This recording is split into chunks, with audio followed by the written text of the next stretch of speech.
ክርስቶስን ቀሚስ ላስታውሳችሁ። ታስታውሳላችሁ? የጌታችን ቀሚስ ስረ ወጥ ነበረች፣ ሲያድግ አብራው የምታድግ። ወገኖቼ እችን ምድር ሊቃውንት እንደሚያስተምሩን በአንድ ቀሚስ ነው የጨረሳት። ወገኖቼ ቀሚስ ስላልቀያየራችሁ፣ ሸሚዝ ስላለዋወጣችሁ፣ ያማሩ ልብሶች ስላለበሳችሁ ለምን ይከፋችኋል? ሁሉ ያለው አምላክ እኮ ምንም የሌለው ነው የሆነው። ባለጸጋው አምላክ እኮ ፍጹም ደሃ ሆኖ እኮ ነው የኖረው። ቤት አለው እንዳትሉ ቤት አልባ ነው የነበረው። እንኳን ቤት ቆሞ የሚያስተምርበት ታንኳ እንኳን በተውሶ ታንኳ ነው ቆሞ ያስተማረው። ተውት ይህንንም መቃብር እንኳን በተውሶ መቃብር እኮ ነው የተቀበረው። ምንም ነገር እኮ አልነበረው። ስለ ሁላችን ባለጠግነት ደሃ ነው ሆኖ የኖረው። ወገኖቼ እስከዚህ ድረስ ወርዶ ያስተማረን በየትኛውም የኑሮ ሁኔታ ውስጥ እግዚአብሔርን እንዳንክደው አብነት እኮ ነው የሆነን ያለው። ቤተ መንግስት አይደለም በረትን የተወለደው። ያማሩ መጎናጸፊያዎች አይደለም የለበሰው፣ ቅጠል ነው የለበሰው። ከሄሮድስ ሴት ልጆች ካንዲቱ አይደለም የተወለደው። አባትና እናቷን በልጅነት ካጣች ምንም ከሌላት ከመቤታችን እኮ ነው የተገኘው። ምንም የሌለን እንኳን ብንሆን ተስፋ እንዳንቆርጥ ሕይወቱ እኮ አብነታችንና ራያችን እኮ ነው። ለወፎችና ለዋኖሶች ለጨረባዎች ቤት አላቸው። ራሱን የሚያስጠጋበት ቤት እንኳን እኮ አልነበረውም። ወገኖች ቀሚሱም እንደዚህ ነበረች፣ አንዲት ቀሚስ። እቺ ቀሚስ ሊሰቀል ሲል ታስታውሱ ከሆነ አይሁድ ምን ነበር ያሉት? ዕጣ ተጣጥለን እንውሰዳት እንጂ አንካፈላት ነበር ያሉት፣ አንቅደዳት ነበር ያሉት። በዚህ ምክንያት ዕጣ ተጣጥለው ወሰዷት እንጂ ቀሚሱ አልተቀደደችም፣ ቀሚሱ አልተሰነጠቀችም፣ ቀሚሱ አልተቆረጠችም። ይሄም ጥልቅ ትምህርትና ምልክት አለው ይላሉ ሊቃውንት። ምን? አንድ ሊቅ እንዲህ ይላል፣ የክርስቶስ ልብሶችማ ምእመናን ናቸው ይላል። እዩ እሱ እኛን ልብስ ሆኖን ብቻ አላበቃም። እኛም በምግባር ስናሸበርቅ፣ እኛም በቅድስና ስናጌጥ ልብሶቹ ያደርገናል። አለባሲሁ ለክርስቶስ ምእመናን ሞንቱ፣ የክርስቶስ ልብሶቹማ ምእመናን ናቸው ይላል ሊቁ። አያችሁ፣ ልብሱ ያለ መሰንጠቁ፣ ልብሱ ያለ መቀደዱ፣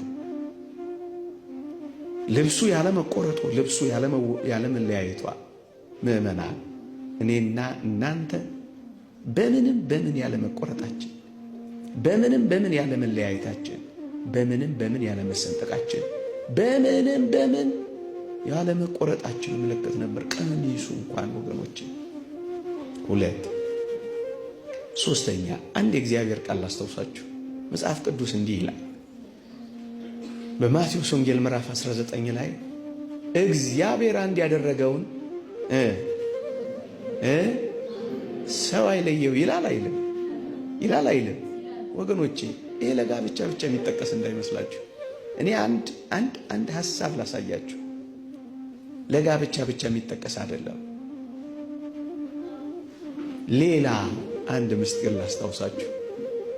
ታስታውሳላችሁ? በቀራንዮ አደባባይ ላይ ቅዱስ ቄርሎስ መስቀል ይላል የክርስቶስ የሙሽርነቱ ዙፋን ነው ይላል።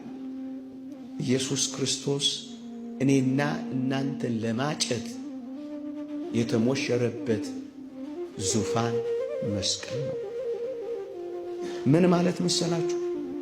እኔና እናንተ ታጭተናል።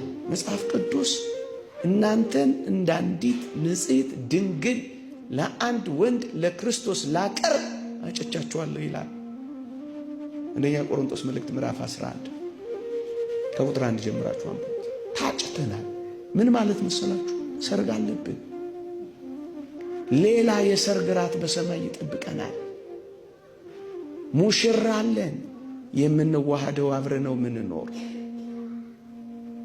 የቃል ኪዳን ቀለበት አጥልቀናል። መስቀል የሚባል ሰርጋለን፣ ታጭተናል። የት ላይ አጭን? መስቀል ላይ። ማን? ሙሽራው። ማን ነው እሱ? የቤተ ክርስቲያን ሙሽራ ማን? ኢየሱስ ክርስቶስ።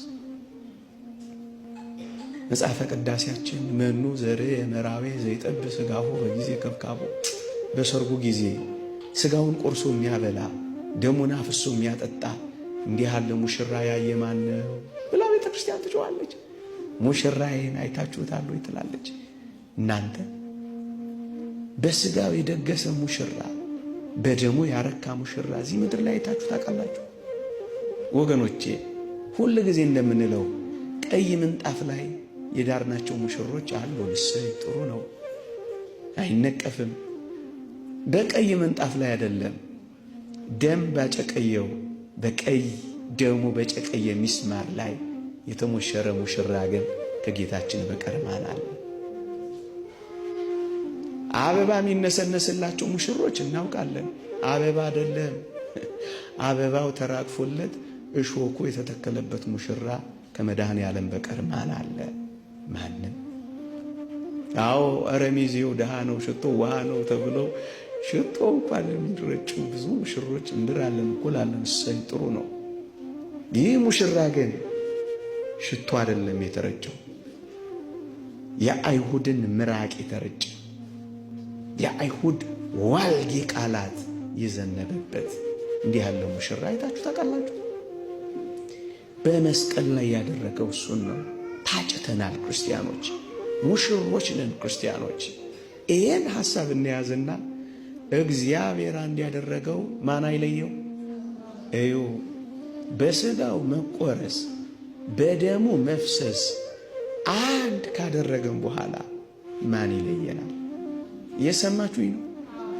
በባልና በሚስት መካከል እንኳን ያለውን አንድነት ሰው እንዳይለየውና ጣልቃ እንዳይገባበት ማን ይለየዋል ካለ በሞተ ወልደ እግዚአብሔር የተዋጀ በደሙ የከበርን እንዲሆን እኔና እናንተን የታጨነውን ሙሽሮች ማን ይለየናል? ሰው አይለየው ነው የሚለው።